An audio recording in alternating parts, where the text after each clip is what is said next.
It's going to be a beautiful time. So, Papa, I pray tonight that you'll help us to learn the art and the joy and the practice of awareness of your goodness in life.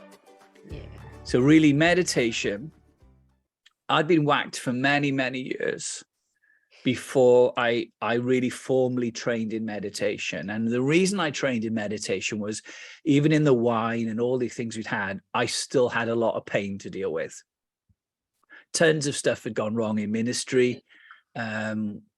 Politics in ministry, people break friendships with you, and then things don't go as you expect, and there's rejection and all those things. So over the years, I had been through a lot of inner shock, right? Trauma. So one of the reasons I started to practice meditation was, even with prayer for healing and taking things into the courts of heaven and engage in the gospel, I wanted to know, how do I live in a synergistic, coherent beauty where I can deal with things in a way that brings bliss, even in pain. So I began to pursue meditation to explore the depths of consciousness. So for many years, I'd been asking the Lord, show me the science of the unseen. Because years ago, I'd read John G. Lake's book, and he was moving in miracles like no one else. 100,000 people in Spokane, Washington got healed. Incredibly. Miracles. And he went to South Africa, and there were miracles, incredible miracles. And he learned the science of healing. He could see what blocked healing, how to open it up, how to create healing. And he said, God has shown me the science of healing. Well, I asked the Lord to show me the science of the unseen. How do we walk with angels, saints, access heaven? And we started to pull in people like Ian Clayton and other mystics over the years to glean as much as we could about the science of the unseen. Yeah, some of you have seen the duck. Yeah. The infinite, the famous duck. He is with us tonight, the angel duck. Beautiful. We gave out ducks at the conference, didn't we? Yes, yes. So coming back to where we're at right now, meditation is about realizing that within you is the technology of consciousness shift. See, repentance means go higher in your thinking, go higher in your consciousness, fall upwards into a bigger expanded state. Meditation is a daily practice we can build into our lives, which causes us to become aware of what's already there, aware of the goodness of every moment, the joy of every moment, the beauty of food, friendships, nature, animals, but also awareness of the angelic, awareness of saints, awareness of higher consciousness and the infusion realm of light and your union with the divine. So think of it like this, right? Your normal daily busy brain is called beta waves. So busy is beta waves. Think of it as waves on an ocean. Now, if you stay in the busy froth, you miss what's underneath. Underneath those waves is the depth of riches that's within you, a limitless reservoir of life and high consciousness and calmness. And if you can shift out of this busy brainwave pattern, you open up these other brainwave patterns, alpha waves, theta, delta, gamma, epsilon waves, where your creativity starts to flow and your body starts to move as one being. So your heart and brain lock together. It's called heart locking. And your brain that's in your heart, and we'll talk about this in a minute, and your brain here start to move as one. Then your hemispheres during the meditation start to light up and interact until your brain and your heart are working as one. And then the whole electromagnetic field coming from your body starts to power up with biophotons, producing a positive energy that people can feel around you. You can feel joy. You can feel love. You can feel peace. There's a frequency and an atmosphere on it. Wow. Woo. Woo-hoo-hoo. So these simple practices of meditation is the beginning of a funnel of expansion. So it's very, very Christian, it's Hebraic, and it's in every culture. So think about this. One of the ways we know if something's made to be a very human experience is we'll find it in every culture in time, and we'll find it in every nation. So some things we find all around the world are marriage. We find marriage in every culture. We find music in every culture. We find art in every culture. Well, one of the things we find in every culture, which shows it's not New Age, is meditation. It goes all the way back to Genesis chapter 4, where they called upon the name of the Lord. And that word they're called means to murmur, to chant, to groan, and they entangled into the name of the Lord. Now, scientists think that humans first started to meditate when we sat around the fire. Now, you might notice this, you've got epigenetic memory in your body. So if you ever sat next to a fire and you're zoning out, you're just caught up in the warmth, that is genetic memory in your body of people sitting around a fire and entering into these different mental states. And it also goes before time, because the Lord is a consuming fire. So what we're seeing there is something that existed before the earth. We're seeing a shadow of Yahweh. And when we look at the flame and we look at the fire, we enter back into that state of awareness, relaxation, calmness, beauty, wonder. That is the purpose of meditation. So meditation is a natural science, but with a natural spiritual outworking. So it's the marriage between science and spirituality. You can measure it with machines, brain scans, heart coherence, electromagnetic fields, but it also opens you up. So be still and know. Be still and know that I am God. So in stillness, encoded in stillness is knowledge. Encoded in stillness is knowledge. So it's not by being more busy that we get knowledge. It's the peace of God that bypasses understanding, and it's already in you. So I want to read you a quote from one of the mindfulness teachers. We have the capacity to live in a way that will bring peace, joy, happiness to ourselves and others. Doesn't that sound good? Peace is present right here and now, in ourselves, in everything we do and see. The question is whether or not we are in touch with it. Oh, I love it. Every breath we take, every step we make can be filled with peace, joy, and serenity. We need only be awake and alive in the present moment. This is it, guys, is what happens in life, and especially in our culture, is if you go think about the past, you're not enjoying now. If you think about the future, you're not enjoying now. It's in now that there's richness. When you eat a meal, there's richness in that moment. There's beauty, there's companionship and friendship. When you're with a person, are you really with them, or is your mind wandering? I used to be really bad for this, didn't I, Rachel, where my mind would wander, but I've learned to be with the people I'm with. When I'm with them, I'm with them. And I learned that technique. I learned to be with them. When you're holding a baby or reading a story, I learned with Oliver, when I read him storybooks, I would be present. I wouldn't be thinking about, I can't wait to go to the next thing. I would make that a divine moment of bliss. And what I found is if I change the way I think, there's ecstasy in it. Let me give you another example. Rachel and I were in a restaurant lining up for food, and she went to get a table. It was really busy. It was in a store, and it was so busy everywhere. Now, I could be frustrated in the lineup, but I decided to come back to the breath, and everything changed. So I'm in the same lineup, but not the same world. It's the same when I was sweeping leaves in our house. At first, I was thinking, oh, there's so many leaves, they keep falling. Then I shifted consciousness into gratitude. And I began to think, thank you, Lord, that we've got a house where we've got leaves, and I need to, and then suddenly energy comes. And this is the difference. Meditation, the aim of meditation is to shift you into energy.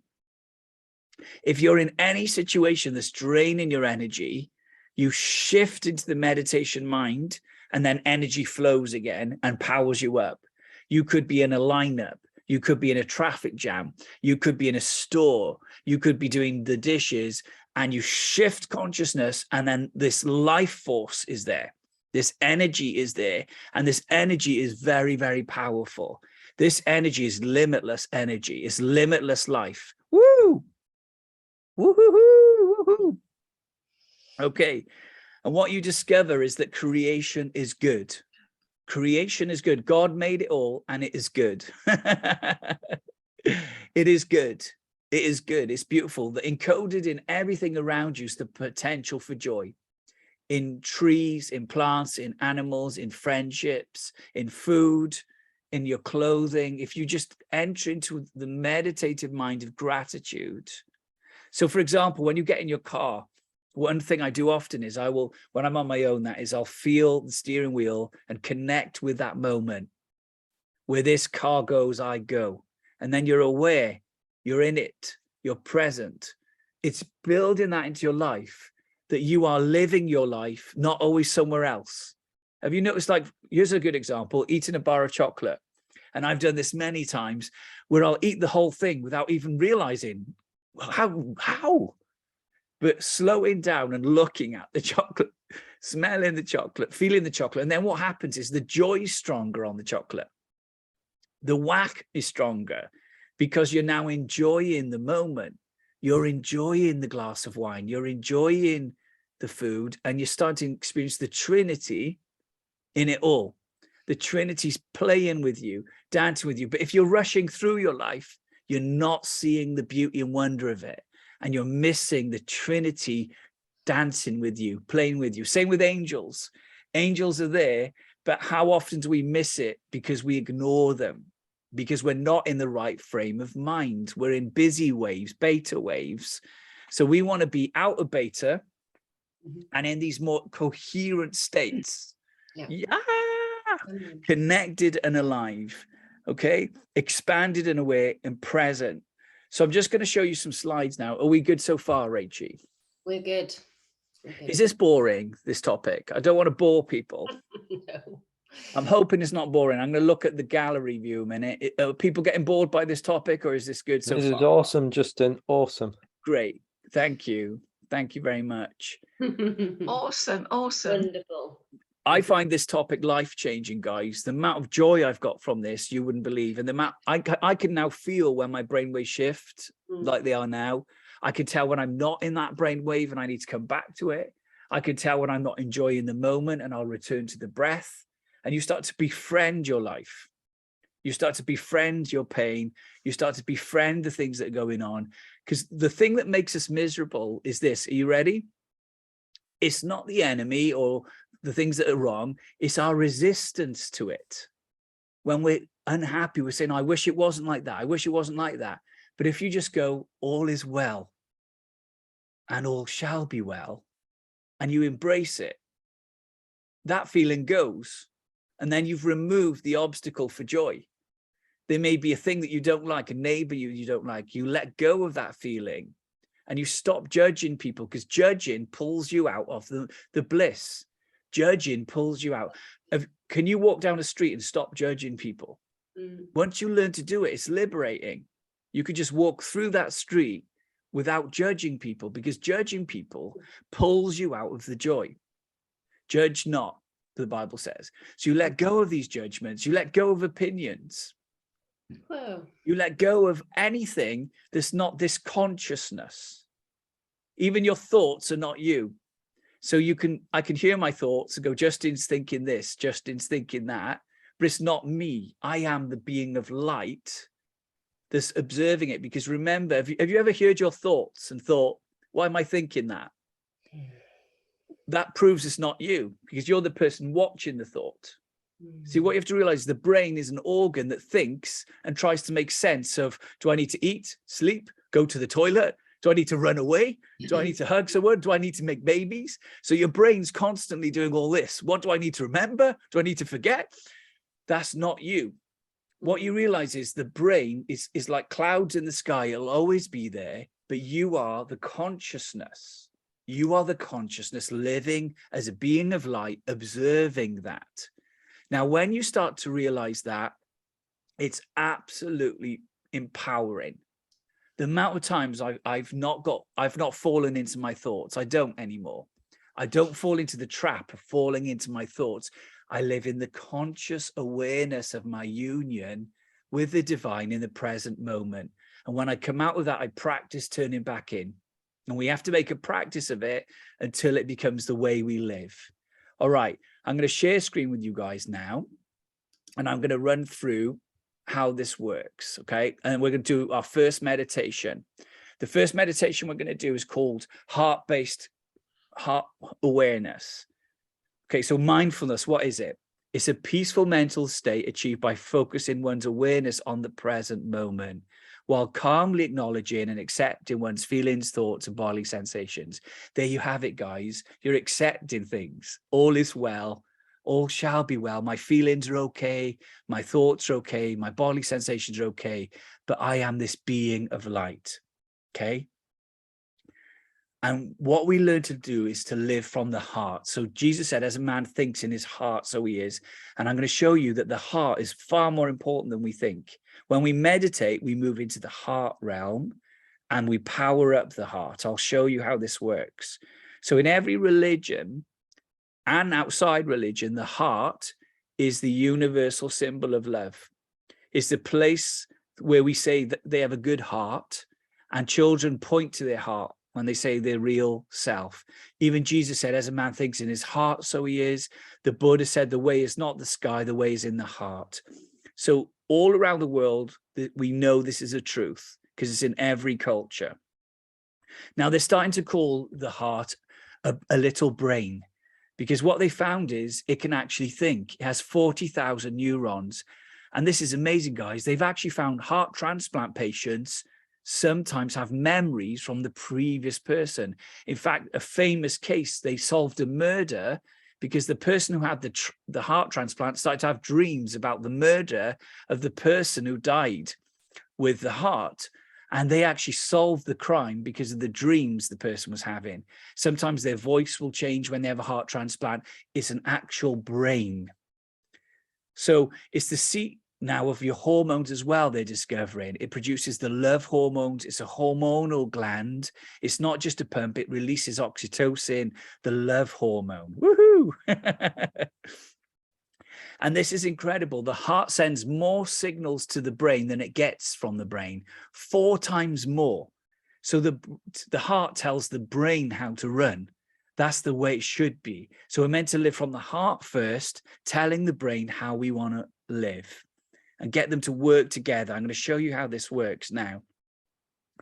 So when we're all agitated, our heart rate, which is the rate our heart beats at, the micro beating, is all jagged. If you're feeling frustrated, angry, on the right hand side there, you can see the smooth flow. This is coherent flow. When we come into that flow through meditation or love or worship or contemplation or union, we send these powerful signals up to your brain saying, calm down, brain, you're going to be okay. So when we shift, this is an example of how it works. Frustration is a jagged, incoherent pattern, and none of your body works right. When you're angry, lustful, all the negative emotions the Bible talks about. But when we tune into appreciation and love and joy, we get this beautiful curved pattern, and the heart and brain start to work together, and it helps us think clearly, remember, learn. In other words, we're made for love, joy, peace, patience, goodness, kindness. That's how humans are made to function. That's the design. And this is an example of when we do meditation. Your breathing, your heart rate, your blood pressure all come into union. It's called psychophysiological coherence. When you meditate, you force your body to come into union. It's like the conductor conducting the orchestra, and everything works better. And your brain then becomes smooth, at peace and calm. So your heart can calm your brain, and it changes the shape of the brain. It shrinks the part of your brain connected with fear, and it increases the part of your brain connected to empathy and understanding and connection. So it actually changes your brain if you keep practicing this. And actually, in 25 minutes of meditation, your brain will not only start working together with your heart, it'll start working within itself. The hemispheres will power up and you'll have a coherent system. This is where you start to get infused knowledge, revelation, wisdom, downloads. Everything's working as it should be working. And then you open up to all these lovely other waves, which you can Google yourself, alpha waves, where your memory kicks in. Wow, intuition, creativity, woohoo! Even ecstasies, the epsilon waves. We have spiritual ecstasies. I love it. Genius brain waves, gamma waves. Okay. Then it also impacts the field that comes from your heart. Now, your heart is generating a magnetic field 100 times stronger electrically and 5,000 times stronger magnetically than the brain. Now, this field interacts with the people around you. People can feel it 5 to 8 feet away, and the photons and the waves will interact. So you're talking to people, whether you use your mouth or not. Your heart speaks. As a man thinks in his heart, so he is. So have you ever been in a room and someone feels sketchy or they feel joyful? You can tell. You can sense depression. You can sense joy. You can sense if someone's a sketchy person because of their field. Now, when you meditate, this is before and after. This is an actual image of an electromagnetic field on a person. It powers it up. So when you move into meditation, what they found is your body produces more biophotons because you're not using them up to regulate your own body. You're giving life away. You become a life-giving spirit. It's very powerful. It's a beautiful state to be in. They've also found when you go into this state, you can predict the future. This is mind-blowing science, but you can, in experiments, they've shown people relaxing images or emotional images, and they found by reading the body scans that people knew before they saw. But get this, the heart knew before the brain. So your heart knows before your brain knows. Somehow the heart can access non-local knowledge. Now, when we enter into these synchronized states of union, we can synchronize with other people. And what they found is it works for orchestras. We become of one mind and one heart. It works with animals. Animals' hearts will synchronize and their fields will synchronize with people that love them. Children who love their animals will form a coherent field. It's the same with couples. At night when they sleep together, they will form a coherent wave pattern, a unified field of knowledge. If they love one another and they got heart connection. It's the same with children. Children and their mothers will form a coherent field where they will be in synergistic flow, exchanging information and love through this electromagnetic field. It's incredible. And then this opens you up to more than just people. It opens you up to the heavens, creation, the cosmos, the stars, angels, saints. This technology is how you function in the best way possible. What I love about this, it's all science-based. There is thousands and thousands of studies showing how this works. And isn't it funny though, when you think about church culture, how it's all like beta energy, where it's all like rah, rah, rah energy, rather than this still, be still and know energy. And this is the thing, as mystics, we are people that function in a different energy. We don't get tied up in the energy of politics. We don't get tied up in the energy of fear. We don't get tied up in the rah-rah prophetic urgency. Because when you get tied up in that, you are not in heart coherence. You have scrambled your brain system, unlocked the two from working together, and then you can't actually engage anything. You're actually, you've locked yourself into the wrong emotional pattern. Jesus said, be still and know it's the God of peace who crushes Satan. And when he calmed the storm, he just said, be still, because he wasn't in a storm himself. He was at rest. See, when we function from rest, we function in governmental authority.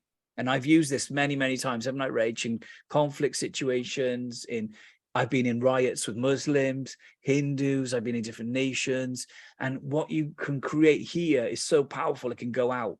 And when it really powers up with Jesus, you can literally change the atmosphere of a room. You can expand your heart over a room. I've done this many times, where you become the government of peace. Now, Jesus said we could cast our peace over a house.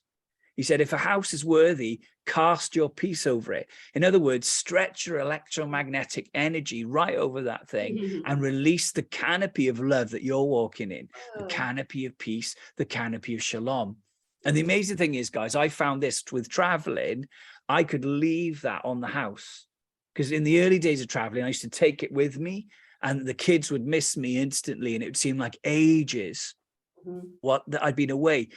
And then I was talking to the Lord about it. He said, why don't you stay and go? I was like, well, stay and go? He said, yeah, bilocate, leave your spirit on the house, leave your shalom on the house. And when you leave, hold it in your heart and go. And you know what? It works so powerfully. The very first time I did this, my kids, when I got home, said, it was like, you didn't go, Dad. They said, no time had passed. We felt like you were with us. And the truth is, I was with them. I was with them in the spirit. These are the technologies we need to learn. These are the technologies we need. Less rah, rah, rah, trying to grab God, trying to grab the next prophecy, trying to grab the next new year, and start living in Christ. The realm of union with Christ himself in perichoresis, where he's the all in all, and he's given humanity the capacity to engage him within ourselves. Woo! All righty. How's this sounding so far? So hit you with a lot of stuff. We're going to do our first meditation now. Okay. Now, guys, I want you to know, when you first practice meditation, you will be shocked at how quickly your brain wants to tell you something important. Suddenly, you really, really want to paint that wall you've never painted. Suddenly, you want to clean your shoes. Suddenly, you want to go to Asda's or Walmart and do the shopping. That's your brain being a naughty puppy, because it knows you're not paying any attention to it. So the naughty puppy will kick off and will woof, woof, woof, woof, woof. What you do is you ignore the puppy. And what you do is you say, it's not now. It's not the present moment. And the more you do that, the puppy learns to stay with you. And the naughty puppy eventually starts to get drunk on the wine that you're drinking. And it starts to get addicted to the wine with you. And the naughty puppy starts to stay with you. But initially, when you start to do this practice, naughty puppy wants to be in control. Now, we're not going to let naughty puppy be in control. So whatever happens is, if you find you accidentally start thinking about something else, don't punish yourself. Otherwise, you're playing with the puppy. Just let the puppy go. Come back and use the breath to bring you here. Now, all religions and cultures use breath work because it's the ruach is from Yahweh.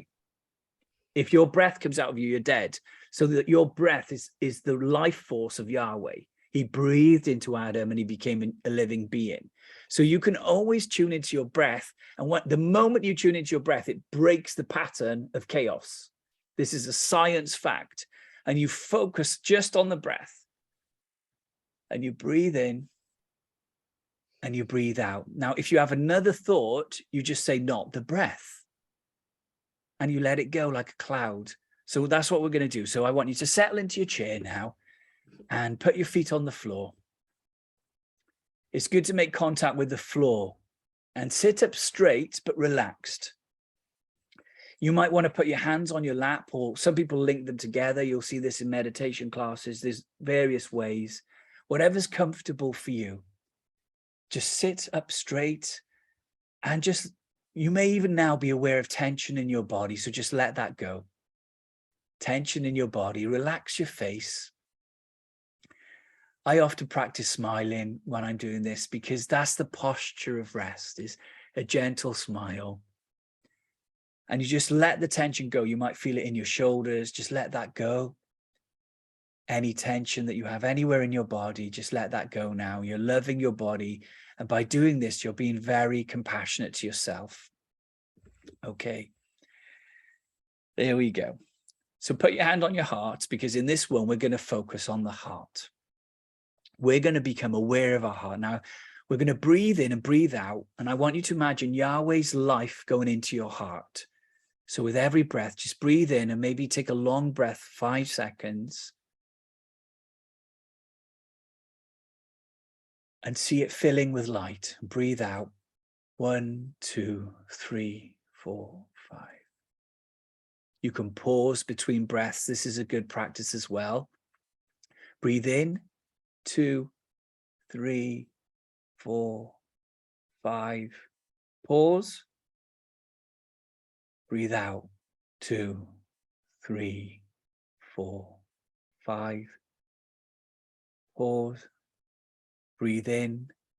2, 3, 4, 5. As we're breathing, just focus on the movement of your body and your heart, allowing Yahweh to love on you in this moment. With every breath, you are drawing energy from this Trinity. With every breath, you are filling your heart with light, his light, the light of life. Breathe in. 1, 2, 3, 4, 5. Breathe out. 2, 3, 4, 5. Just sense in this moment. This moment is beautiful. Now, one of the mantras I use is this: breathing in, I calm my body. Breathing out, I smile. Breathing in, I calm my body. Can you feel it shifting? Breathing out, I smile. Living in this moment, I know this is a beautiful moment. Now, very gently, I want you to think of a thing or a person or a moment where you felt joy or loved or happy. You can think about Jesus if you want. Jesus always makes me happy. I want you to think of a moment, maybe when you had a baby. Maybe there's a friendship or Jesus or something you enjoy. Feel out now. I don't need to think about it, because we're not going for the brain, we're going for the heart. I want you to feel that sensation. Can you feel that sensation? That sensation of love, gratitude, wonder. Maybe just sense Jesus if you can't think of anything. Just sensing Jesus. Feel that emotion penetrating your heart, penetrating every cell of your body, flooding it with that emotion, love, joy, peace. That feeling when you first saw that baby, that feeling when you look at a sunset, that feeling when you put your feet in the ocean, aliveness, life, the joy of life itself. Holding on to that feeling. Now pull that into your heart again. So we're going to count to 5 and pull that feeling in. Breathing in, 2, 3, 4, 5. Pulling that feeling into the very core of your being. Breathing out, 2, 3, 4, 5. Releasing it around you. You might even want to move your hands and release it into the atmosphere of the room around you. That this love is penetrating the room that you're in, the house that you're in, this frequency of love, this frequency of the heart. Breathe in, 2, 3, 4, 5. Pause, feel it, and release it. 2, 3, 4, 5. Breathing in, Filling with love. Breathing out, releasing love. Keep that sweetness and stay in it. Breathing it in. Resting, enjoying, being in now. All is well. You can say that to yourself. All is well. And all shall be well. Filling with light in your heart, expanding, breathing, breathing Yahweh. In him I live, in him I move.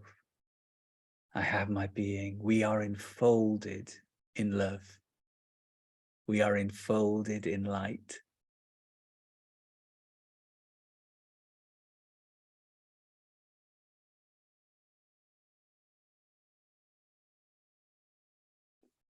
Breathe deeply,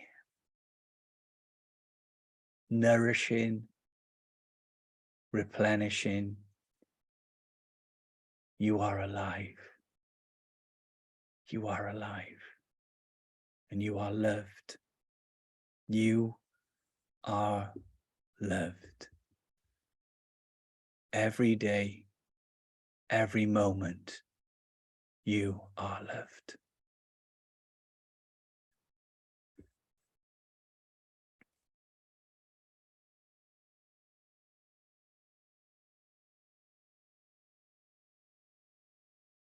Now, very gently, I invite you just to come out of this state.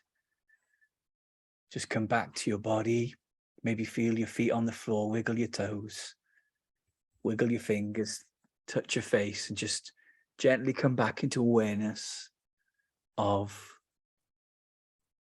the room. Beautiful.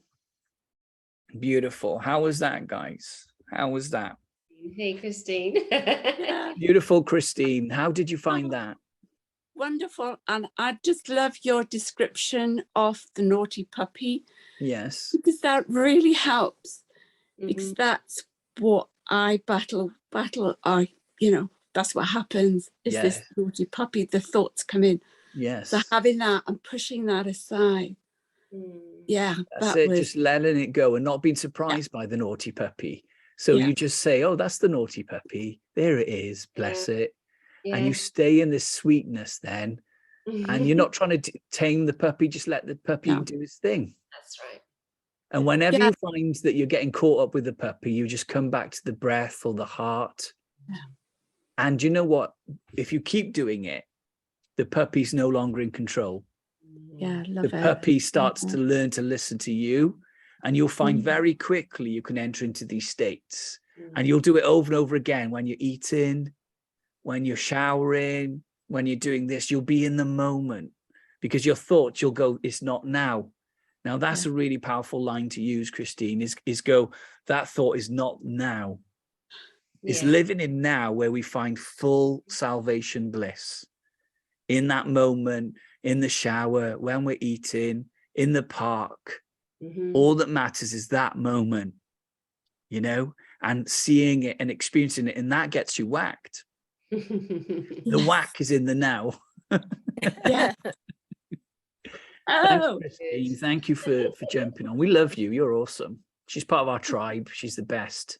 Pammy, I can see your hands up, Pammy. You're good to go, aren't you?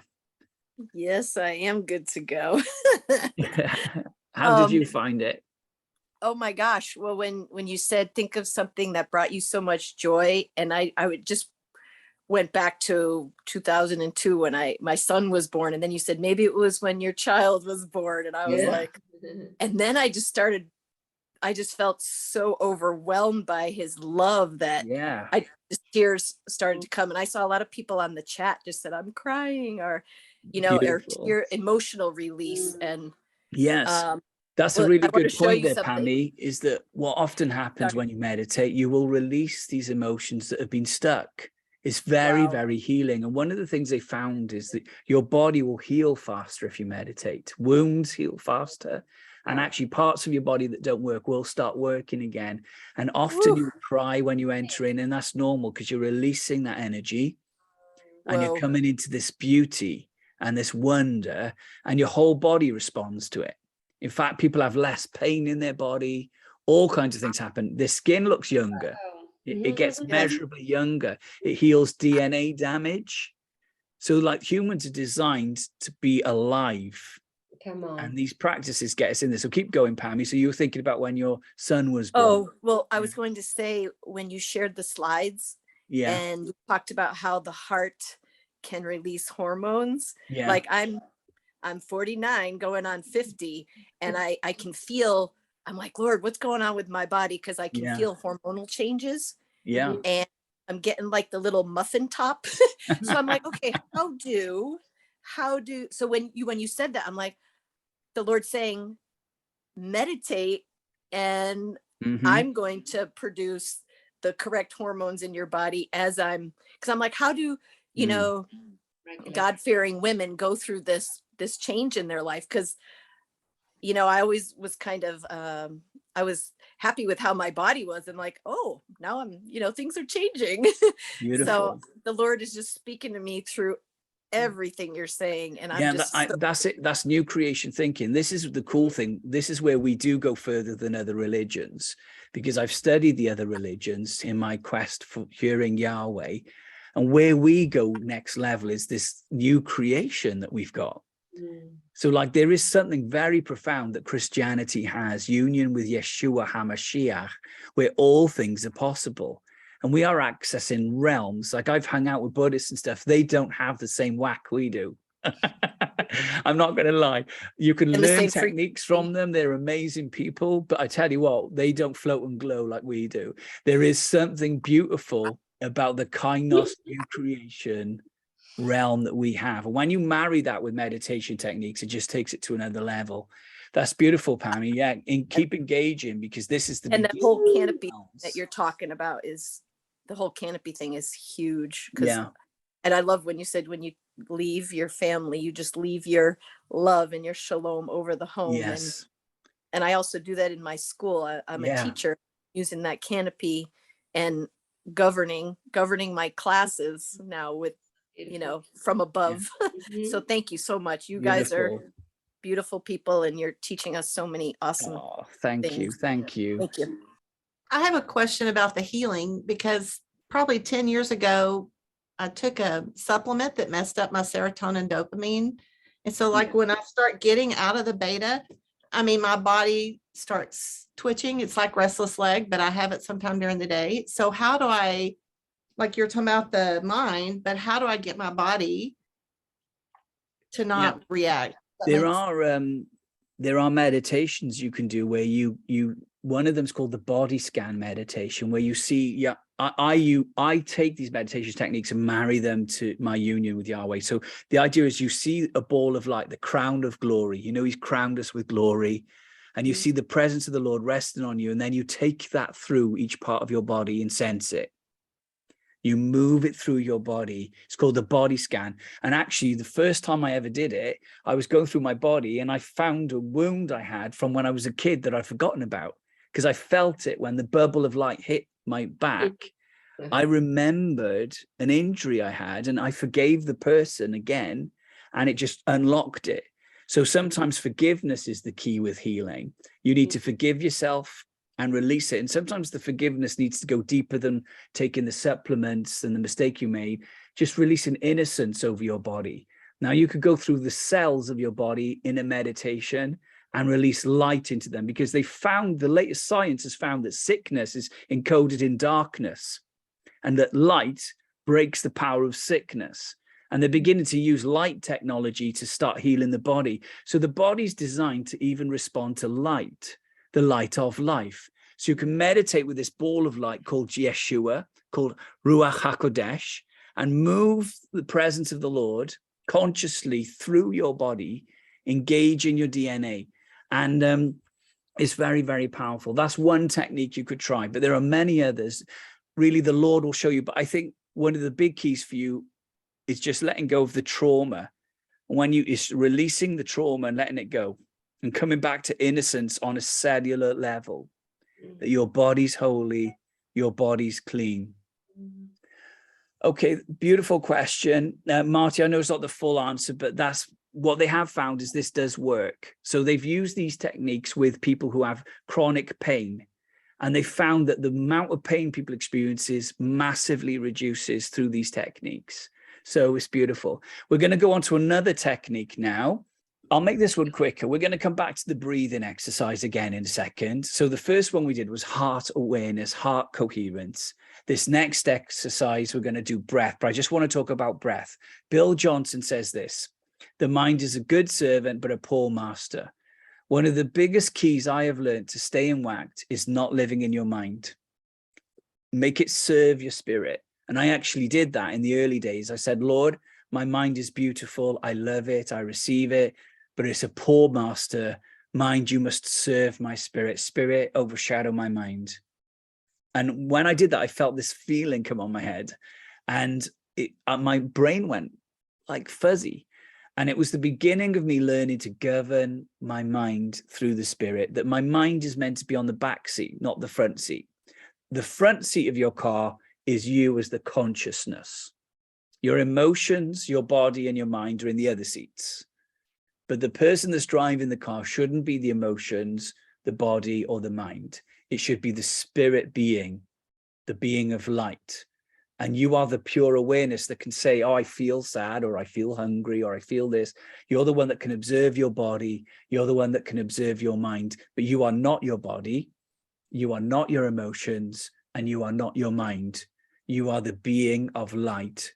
And when you meditate, you become the driver. It's as simple as that. You honor them. You honor your body. You honor your emotions. You honor your mind, but they're not driving you. You're not being driven by anger. You can breathe and step out of anger. Did you know you can physiologically stop anger by focusing on your feet on the floor or breathing? In the middle of an argument, you can stop anger. If you're in a conflict and you can feel it coming, breathe and focus on this state, heart coherence. The more you do it, the faster you'll come back into it, until it's a pattern you can snap into really, really quickly. So true spirituality comes from a place deeper than the mind. So we've got this book Beyond Human, but we could write a book called Beyond the Mind, because the mind is not where this comes from. The mind is an organ, just like my fingertips is an organ. The thoughts are not you. It's a data system that's interfacing your spirit with this world. And the problem in Greek culture, we've elevated the mind when we should have elevated the heart. We should live from the heart flow, moving from a Hebraic mindset, experiential love. Okay, so this is a really good quote from one of the meditation teachers that I've studied. He says this: the beginning of freedom is the realization you are not the thinker. That's huge. That has saved me so much time. So like if you're having a negative thought, let it go like clouds, because it's not you. You'll come back to being the being of light. If you have a sad day, go, okay, I'm feeling sad, but that's not me. And what you start to realize is you don't have to fall into these feelings. You don't have to fall into these thoughts. You let them go, recalibrate back to the beauty of now. And you can even change a sad moment into a nice moment. I do it every single day. I do it every single day. If I start to feel that feeling of lament or sadness, I come back to the beauty of now. I let it go, because you don't have to swim in it. So think of your thoughts and emotions like a river next to you, but you are under the apple tree with Jesus eating apples. And you can look at the river and go, oh, it's pretty bubbly today, but you're not falling into the river. You're observing it, you're accepting it, you're loving it, but it's not you. You are the consciousness. Or you can think of them as clouds. Today's a stormy day, or maybe the sky's blue today and sunny, but it's not you. So whatever the weather, you are this conscious being born from Yahweh. You are spiritual consciousness itself. You are a living being. who's observing and participating in the beauty of it all with Yahweh, who's eternal, immortal, incorruptible. Wow. Woo! Woo! Woo-hoo-hoo. So if you have a pattern of thinking that you think about over and over again, you go, not now, not the present. If you have a memory that keeps coming back, maybe a trauma or a divorce, you go, not now.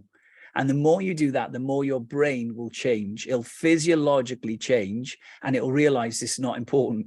It's not now. You know, something that happened to you when you were in high school, it's not now.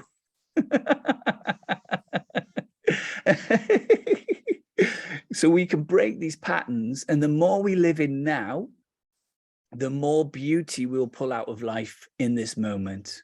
We will enjoy this moment like a bee feasting on nectar. It's just living in the now. Yum, yum, yum. So the beginning of freedom is realization you are not the thinker. The moment you start watching the thinker, a higher level of consciousness becomes activated. I can tell you now, this is 100% true. I can watch my thoughts now, and I know they're not me. And it's absolutely wonderful. And, you know, I've been practicing this for a number of years. I love it. I love stepping out of my thoughts and realizing they're not me, because then there's freedom, there's joy, and you're able to go into a much higher level of consciousness. Okay, you begin then to realize there's a vast realm of intelligence beyond thought. Here we go again. Listen to this, guys. Your most intelligent part of you is not your brain. The most intelligent part of you is this inner being in union with the Trinity, where you don't think, you are infused with knowledge. I function a lot from this, not from thinking how to solve an issue, but walking in the light of life. That's where there's a deep cavern realm, pool of knowledge, a vast realm of intelligence. And you also realize that all the things that truly matter, beauty, love, creativity, joy, inner peace, arise from beyond the mind. Have you noticed that? They're not thought into being. Your brain will experience it, but they've come from another place. Beauty, love, creativity, joy, inner peace, they come from somewhere else. When you realize this, you begin to awaken. That's the awakening of your awareness of who you really are. That the true source of who you are is here. The true source of who you are is infusing yourself with this Trinitarian life, this Trinitarian joy, where you feel alive and connected to this moment. Have you ever felt like you're not connected to your own life? Well, this brings you back to right now. I can feel it. When you touch things, you really touch them. When you drink them, you really drink it. And then what you're experiencing is John 10:10, life in abundance, because you're not rushing through your life, you're experiencing your life. Every foot on the floor, peace in every step, kissing the ground, touching the leaves, being with a person, feeling them, being, enjoying, worshiping in the beauty, in the wonder, in the sweetness of now, eating as a gift rather than a function. Oh, it's beautiful. Clothing. There's enough whack in clothing to get you whacked if you just realize all the people who've done this for you. The technology, the cotton, the designers, the people who made it, colored it. Everything around us has got the same thing. Somebody has done something kind for you. And you start to become aware that you're surrounded by kindness, that the world isn't hostile. Creation's not dark. Creation's kissing you continually, continually. Okay. So coming back to the breath, John was in the breath on the Isle of Patmos. The hay is the breath in Hebrew, Yod, Hey, Vav, Hey. And this is what the rabbis write. Hay represents divine revelation. So when you come back to the breath, you come back to being reality, revelation from the divine. Hey says by the breath of the creator, the word, the heavens were made, Psalm 33:6. And by the breath of his mouth, all the host. So breath is the creative energy of the universe. Breath is the creative energy of the universe. The world was created with the utterance of the hey. It represents the gift of life and creates the verb of being, higher, being. Wow. Woo. Now, this is a quote from Father Richard Rohr, Franciscan, and this might offend a few people. Please don't get offended, but this is amazing. I love this quote. It says this: there is no Islamic, Christian, or Jewish way of breathing. There is no American, African, or Asian way of breathing. There is no rich or poor way of breathing. The playing field is utterly level. The air of the earth is one and the same air, and this divine wind blows where it wills, which appears to be everywhere. This is amazing, guys. That means every human is breathing in the hay. Every human across the world has been fed by the Trinity. Every human being's been sustained by the Trinity. This is why these meditation techniques work in every culture, because every culture is sustained by the breath of the Creator who breathed the hosts. He breathes into your mouth with every breath. Wow, wow, wow, wow, wow. So the breath alone has got enough energy in it and life in it to bring you back to bliss, and it's designed to bring you to bliss. So one of the meditation techniques is to use the breath as an anchor to bring you back over and over again to your union with the divine.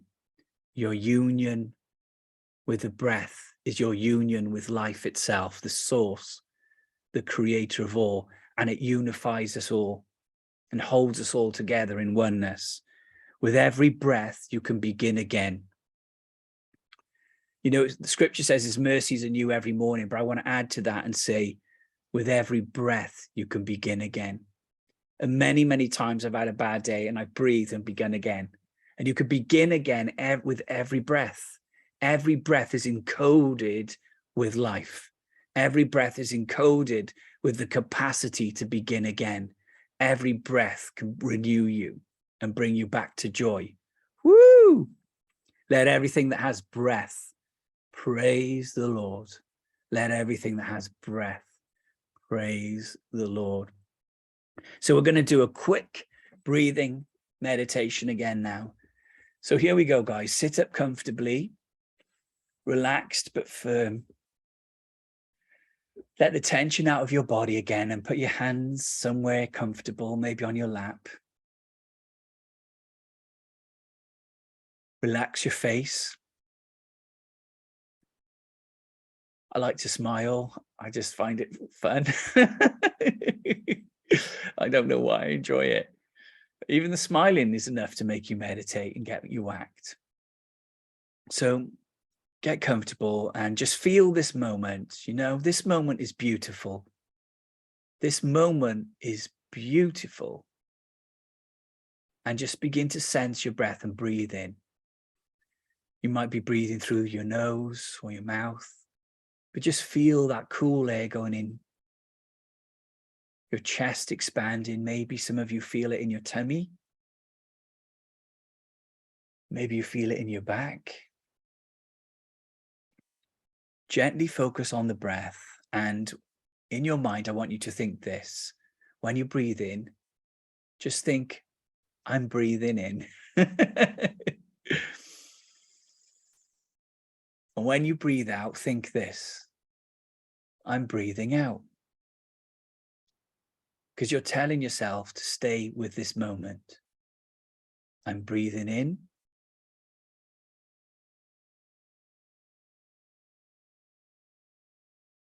I'm breathing out.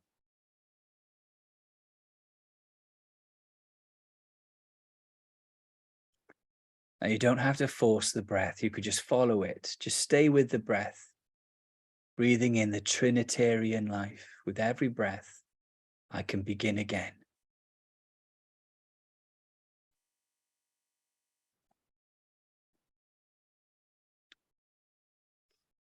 Now, you might want to introduce a pause after the breath. So breathe in, pause,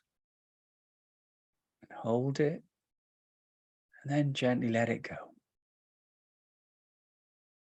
Breathing in, pause, and just let it go. It's very, very natural.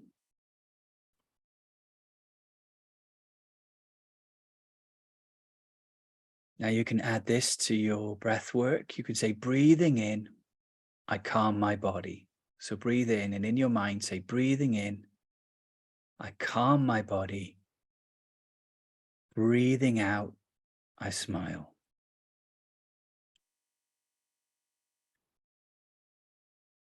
Breathing in, I calm my body. Breathing out, I smile.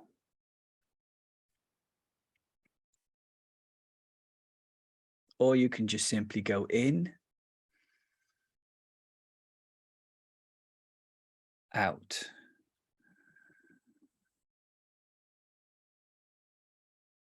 In,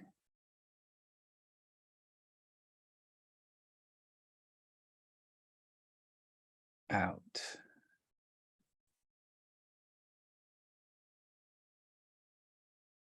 In,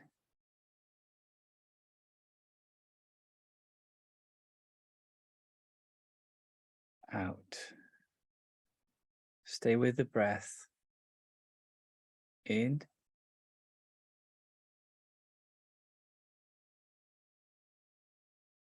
out. And again, in,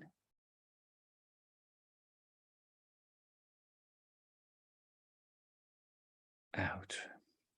With every breath, you're being replenished.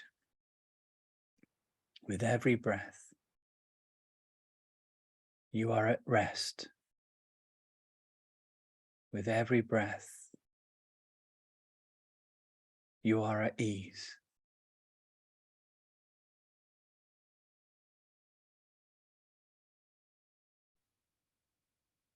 I know this is a beautiful moment.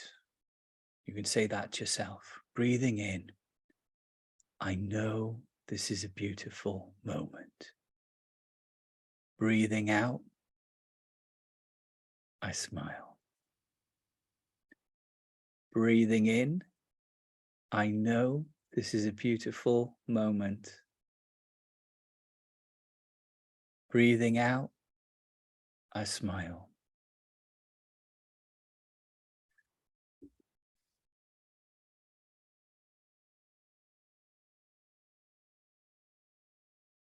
Now you might feel the shift in your brain waves.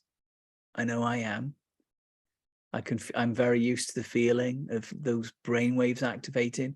Now, if you get sleepy, I've learned a technique, which I wish somebody had told me 10 years ago, is you breathe more deeply. You just breathe more oxygen in, and it helps you go through that into the next stage of awareness. So just breathe.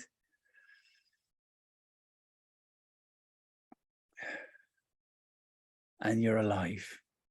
So very gently come back to me. That was easy, simple. You can do it anywhere. This is the amazing thing about using the breath, is you can do it anywhere you are, at any time. And you, as you're letting go, wow, you can let go of your thoughts and say, not now. When you think of the future, not now. Or you could say, it's not the present moment. And this will help you live in the now. Every thought you have from the past, not now, it's not needed. Because in this moment, you have everything you need. In this moment, you're in union. In this moment, you're in oneness. You don't have to figure out the future. The future's already written. You just have to experience every moment as it comes. And you will find bliss in every moment. You'll find joy in every moment.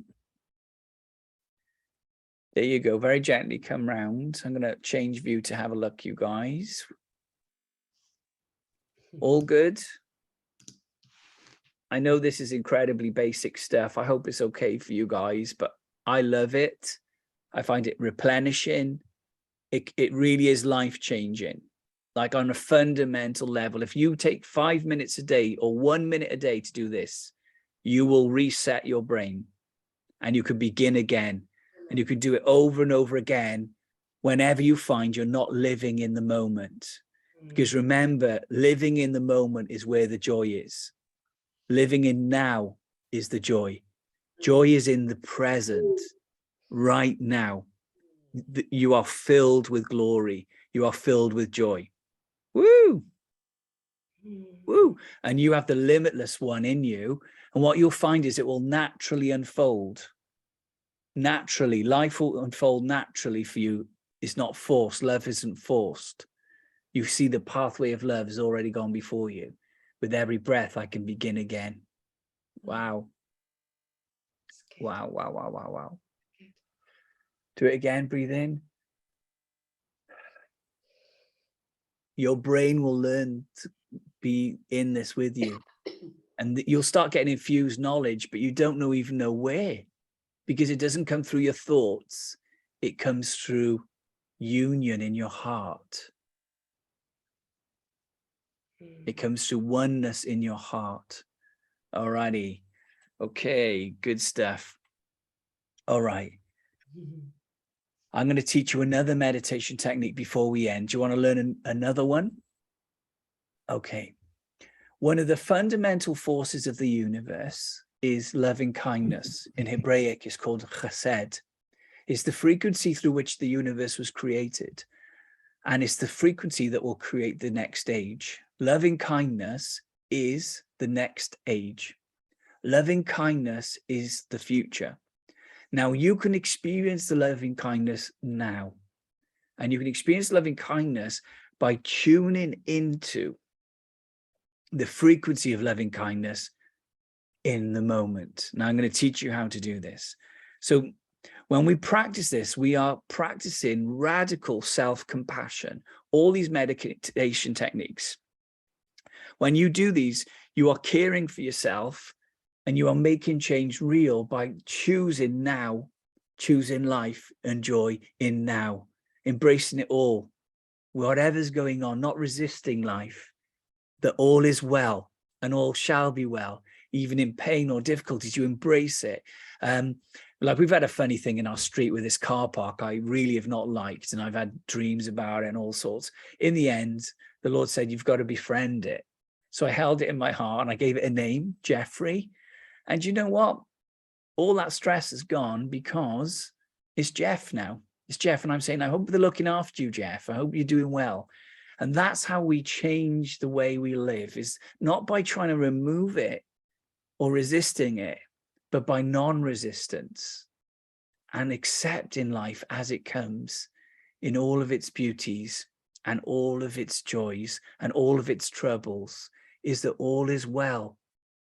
All is well. That's the mindset of the meditative mind.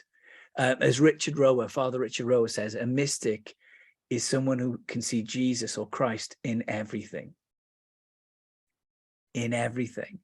It's so beautiful. I'm getting so whacked off this. This is major, major mystic theology I'm giving you. I'm giving you like massive mystical bombs right now. Non-resistance to life is the key to joy. Because think about it, every time you get sad is when you want to change something. Let go of that.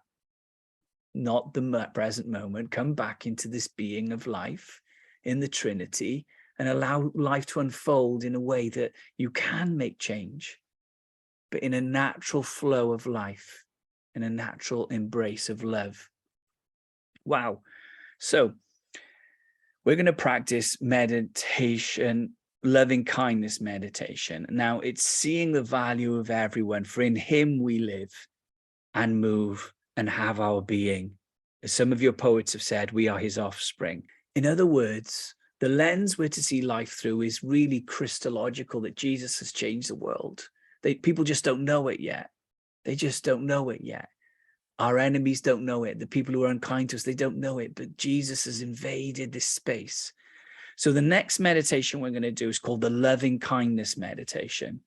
I learned this technique from someone called Sharon Salzberg. Now, Sharon Salzberg is one of the scientists in this field. She's incredible. She is a Buddhist, but her books are not Buddhist, if you know what I mean. Her books are science and they are well-being and very helpful. And I've listened to her many times and she's never, ever forced Buddhism. So don't be prejudiced, okay? Allow her to have something that the Lord's given her to help us, okay? So anyway, this loving kindness technique is one of her methodologies, and it's about seeing the goodness in other people and releasing the goodness into other people. So if you're ready to do this meditation practice with me, this is a very beautiful, expansive joy meditation. We're going to get back into our meditation posture. So sit in a relaxed but upright position. Let the tension out of your body, out of your jaw, out of your face. You might want to practice smiling. Just a little, even a little one, just a little one. And relax, okay? We're going to be fully present now. So while we're doing this, forget everything else. Forget the puppy. The puppy wants you to go off on one right now. Forget the puppy. It wants you to think about shopping or doing the dishes or something really important. Suddenly you've got to paint the walls or phone someone. That's the puppy playing up because it doesn't know what to do because it's not in charge. That's okay. Let the puppy be, because you are not going to let the puppy run your life anymore. You've had enough of the puppy. You are the being of light, the conscious awareness that is going to live this life fully in the present, in the now, and you're going to love it. So this is a loving kindness meditation. We don't have to fabricate a feeling. The power is in our awareness. So it's an energy that we create. And we're going to say these words over ourselves and others. May I be safe. May I be happy. May I be healthy. May I live in peace. Now I'm going to go through this with you and we'll do it step by step. It's not begging, it's speaking out in a spirit of generosity and blessing. It's creating reality through your intention. There's a science behind this, but this is the amazing thing. The people that we speak this over in the meditation will feel it. They will even physiologically show it. If we were measuring them, if we were measuring the galvanic skin responses, respiration, blood pressure, this will actually create a quantum wave towards them, okay? So this is a non-local energetic force to release love. And we're going to begin by releasing love over ourselves. And then I'm going to take you step by step through different people we're going to do this to. We're going to give them a joy bomb, okay? So sit comfortably. And we're going to begin by offering this loving kindness to you because you're awesome. Why wouldn't you? You are just brilliant. Look at you.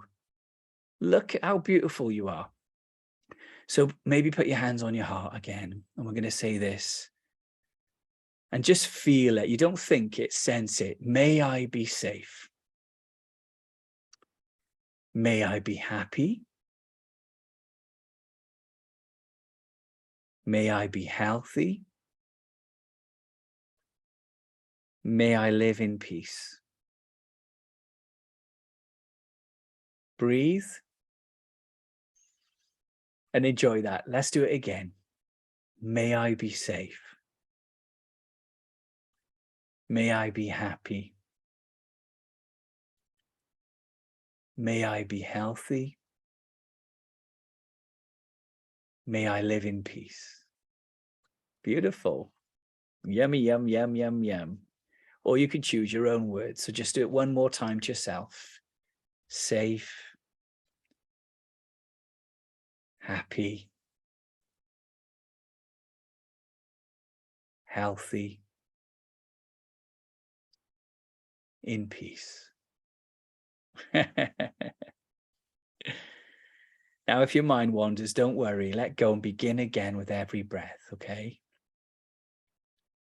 Memories and thoughts may come like clouds. Just let them go. May I be safe. Breathe. May I be happy. Breathe. May I be healthy. Breathe. May I live with peace. Enjoy it, sense it, not thinking, just feeling it. Keep at it for a little longer. May I be safe. May I be happy. May I be healthy. May I live with peace. Breathe. All is well. All is well. Now, I want you to think of a friend right now. Bring them to your mind. Someone you love. A friend that means something to you. Someone who you just enjoy being with. And I just want you to feel the beauty of who they are and the gratitude you have for that friend. That lovely friend. Now we're going to release this blessing over them, this meditation. May they be safe. May they be happy. Just release it. May they be healthy. May they live in peace. Oh, can you feel that? Let's release it over them again. You can even put out your hand towards them if you want. Hold one on your heart. May they be safe. May they be happy. May they be healthy. May they live in peace. And let that heart flow and connection flow from you, that kindness. Safe, happy, healthy, peace. Keep focusing your awareness on them. Just release it over them. May they be safe. May you be safe. You are loved. You can use your own words. You are loved. You are loved. You are beautiful. You are loved. I enjoy you. I enjoy your friendship. I release love over you. Life over you. Blessing over you.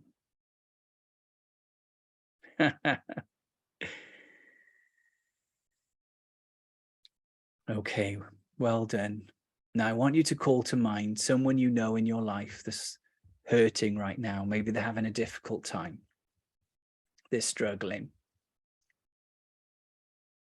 And just see the courage that they have, that they keep going. They keep going. They are, even in their challenge, they keep going. And we're going to release love over them too now. So say their name and see their face and call to mind their presence. You are loved. Can see them. I know you're struggling, but may you be safe. Breathe. May you be happy. Breathe. May you be healthy. May you live in shalom. Shalom. See them again, sensing with gratitude and seeing their potential that they can grow. They will grow beyond this challenge. This challenge doesn't define who they are. They are more than this challenge. You are more than this. You will grow. You will flourish. You will live. You will be happy. You will grow. You can use your own words. I'm just making these up. You will flourish. You will be happy. You will grow. Well done for continuing. Well done. You are loved. You are loved.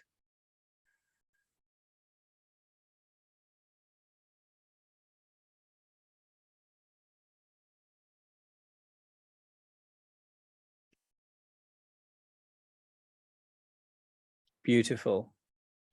Now let's call to mind someone who you don't know as well. It might be a neighbor. It might be someone you see regularly, but you don't really know them. Someone at work, they're a stranger to you, but you see them. Just picture that person. We don't know our neighbors well, so I'm just going to picture my next door neighbor. I don't really know them.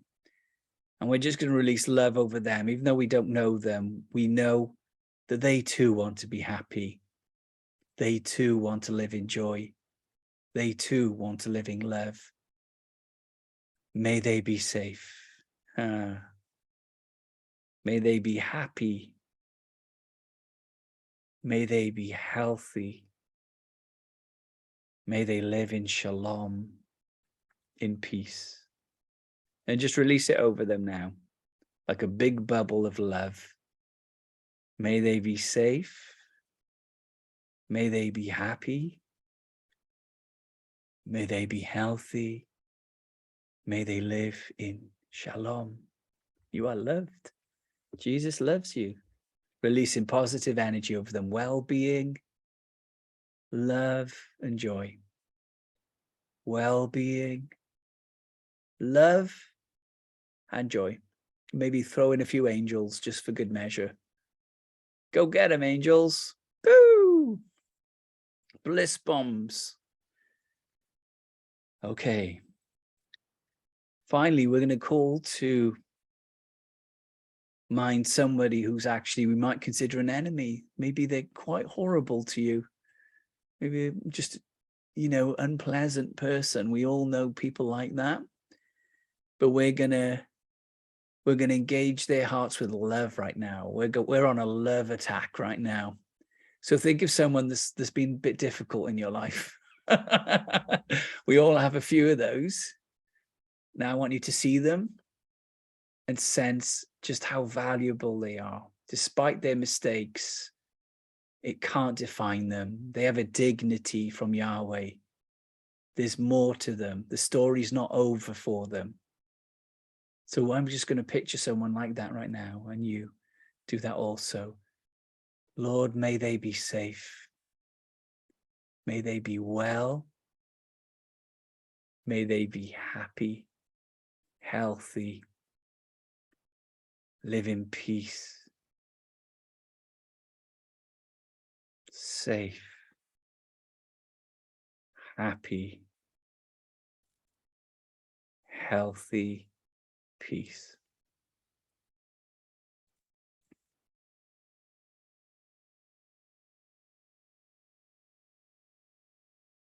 Beautiful. Finally, let's expand our hearts to the whole planet now. So we're going big. We're ending on a big one now. Let's open up our whole heart and say the story's not over for the whole planet. For everyone on this planet, everybody on this planet has a dignity and a beauty and a divinity in the Trinity that surpasses all these mistakes. May they be safe. May they be happy. May they be healthy. May they live in shalom. May the Lord bless you. May the Lord keep you. May the Lord cause his face to shine upon you and give you his peace. May the Lord bless you. May the Lord keep you.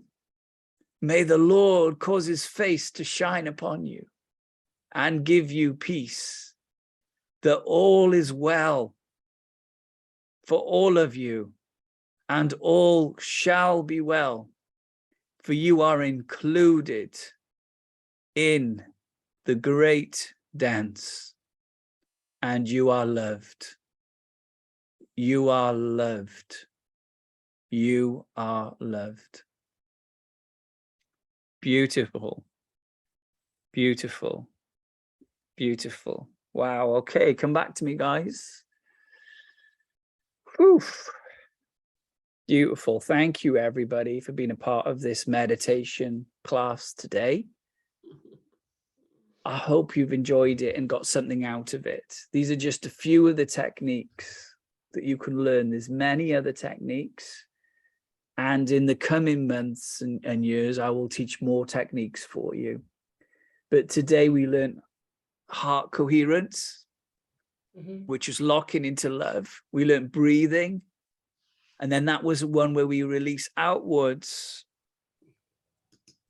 loving kindness or chesed, the frequency of love.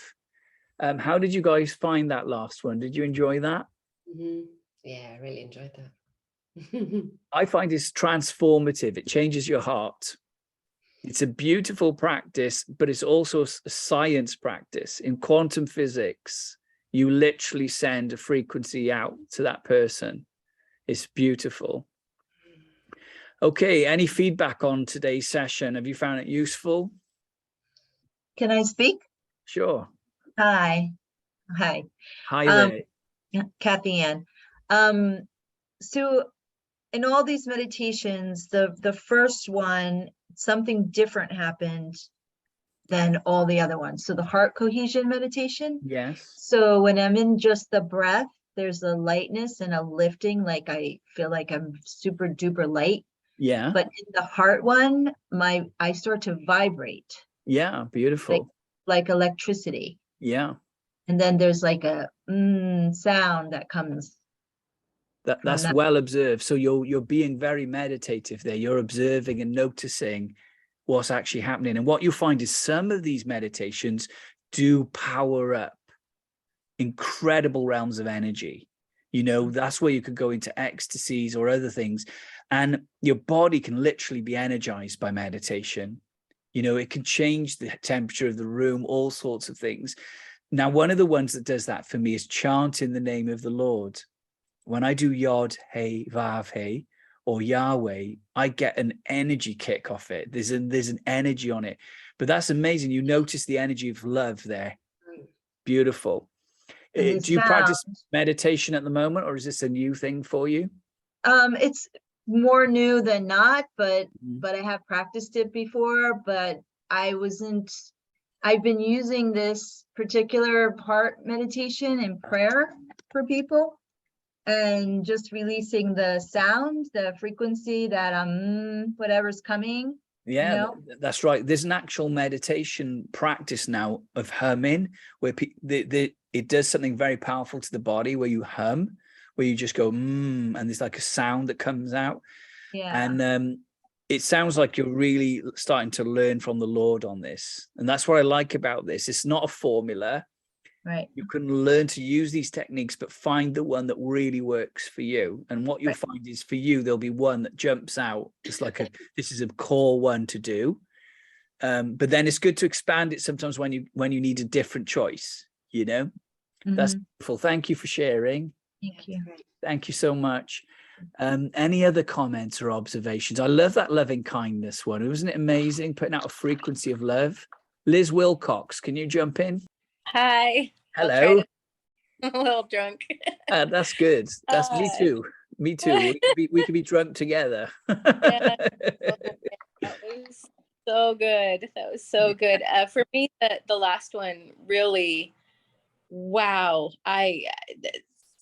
Their feeling of your heart expanding over the whole is just a whole nother level. It's amazing. So amazing.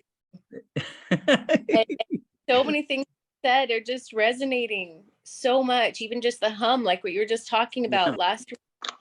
You know, I've kind of learned to, during worship at my church, I just kind of tune out what they're saying most of the time.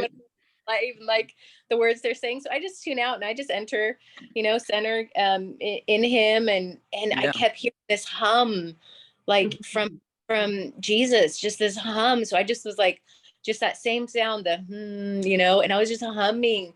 And then my eyes were closed during the whole worship. And when I opened my eyes, I realized how dark it was in there because I was just in the light. And I was like, oh, it's actually dark in here. That's beautiful. I didn't know there's an actual science behind that. I've just bought a book on that. And it's actually another powerful meditation technique is humming. It's really beautiful. It looks like you've got it, Liz. You've got it all. Thank you. Thank you for all this. Thanks for doing the meditation today with me. I appreciate you. Thank you, Liz. Appreciate you. Brilliant. Can I ask a question? Sure, go for it. Oh, okay. So I just need to hear you say it, I think, because I really believe that I already know the answer, but I want to hear you say it because I just want it to go deeper in me. Yeah. But my sister-in-law, for whatever reason, my sister-in-law, my brother-in-law, they just don't like us. Like, I don't know what we ever did to them, but like, seriously, I don't I think know. we all have relationships like that, you know, especially if they're not Christian. Sometimes they'll respond to the energy that you carry. And that could be it. But the thing is I don't know why, but it's always been so very difficult for me.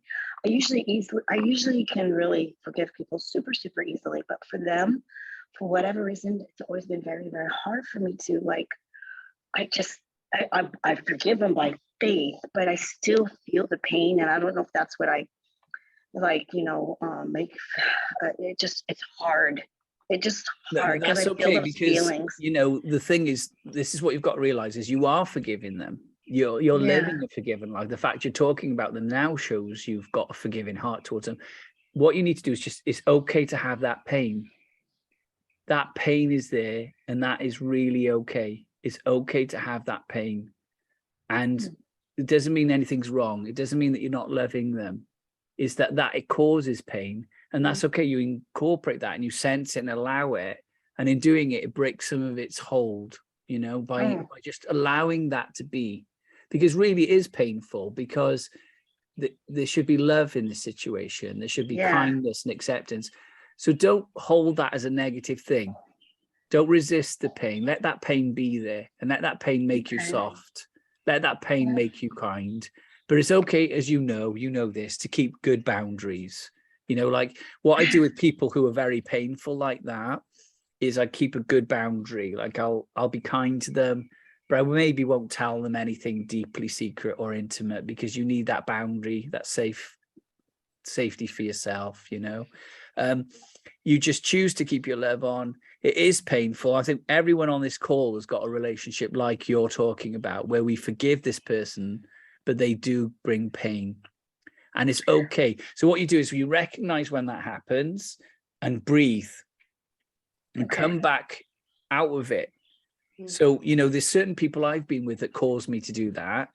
And then now, because I meditate now, I recognize when I'm in the feeling and I let it go and say, it's not me.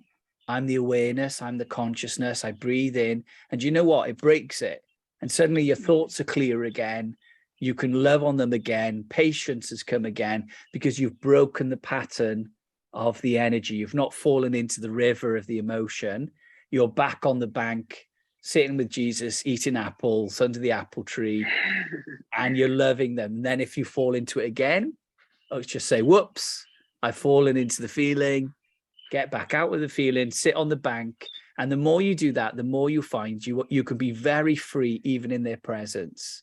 That their presence no longer dictates your joy. Your joy is coming from within. And it's a very beautiful thing. So I just want to say to you right now, you are forgiven and loved as well. Don't hold this against yourself. Keep letting it go. And don't dwell on it. So enjoy your life fully. And if it comes to mind, just let it go, because it's not now. If they're not in the room, it's not now. Because one thing a lot of us do, which brings misery to ourselves, is we bring things into the room that aren't there. So when they're not with you, just let them go. And just live in the beauty of what you're meant to do that day, the friends you are with, the things you are doing. And if it comes to mind again, let it go. And eventually you'll find you're free. You're free because you're living fully in the now. And the now is beautiful. And the now is wonderful. And when you did that meditation, when you were saying to hold somebody in your heart and like send them love bombs, I think you were pretty much doing, right? I can do that to them, right? Yeah. And that really, they really do feel it. They really like, you said the science of it is like. The science, I mean, the science they found is like people will actually, bodies will respond as if they've been embraced. When people do this in experiments, Now, they may not know what that is that's hitting them, but Right. there will be something hitting them in the spirit of love. The Right. frequency of love will be hitting their hearts. And then just be at peace, you know, because sometimes we try and figure these things out. Another beautiful thing about meditation is we don't try and figure these things out anymore. Mm. We let God figure it all out. And what we do is, like little children, we live in the beauty of today, the beauty of each moment as it comes. And that is such a beautiful way to live, where he's working it all out. And then you'll have more energy anyway. So you'll have more energy for them, more energy for life, more energy, and find things in your day to bring you joy. So like if certain things trigger you into a negative mode or negative thinking, do other things that bring you joy. So maybe write a list of things that you could start to do. Like at the moment, I'm really enjoying painting flowers. I love painting flowers. And my pictures are just quite silly. I found if I draw them serious, I don't enjoy them. They have to look funny. If the flowers aren't funny, I don't want to draw them. So paint them. So I paint all these funny flowers that don't look real, but they look great. So find little things. And when I'm painting now, I see that as the Trinity fully living in me. If you're making cookies, you are making cookies. If you are eating, you are eating. That's the Trinitarian life. We don't have to make it more than it is. We embrace what's already here. Life in abundance is already here. So what kind of things do you enjoy doing? Are you asking me? Yeah. Oh, I love to work out, but like on Sunday, I don't. I take my rest day because I have to, but I love to work out. That's beautiful. I love worship music, and actually, to be honest, my most favorite thing is to be quiet and wake up with God alone. If I could do that every single day, like for 5 hours or more, I would. But I can't because we've got family and responsibilities. But my most favorite, honestly, is just being with God. Yeah. Myself. Well, another thing that you can do is learning to have that feeling of being in that place of being with yourself when you're with people. I've learned to do this. Because I've got a family and we've got a house full, is you learn to be in the same state, but with the person. So you're having your special time with the other things going on. It's a different state of consciousness. And if you can learn to do that, then you can build into every minute this sense of union and joy, even though it may not look how you want it to look. And that's the key, is building it into your life. And you can do that. Anyway, thank you for your question. That was great. I appreciate your courage jumping in. Thank you. Should we have one last person? Any more comments before we go from this? I hope you guys have enjoyed this. I know it's been different. It's not been Beyond Human book, but it's very powerful. And it opens up everything in the Beyond Human book, because when you practice meditation, that's when you get cardionosis. When you practice meditation, you get infused knowledge. When you practice meditation, you find yourself in Zion and all these other things.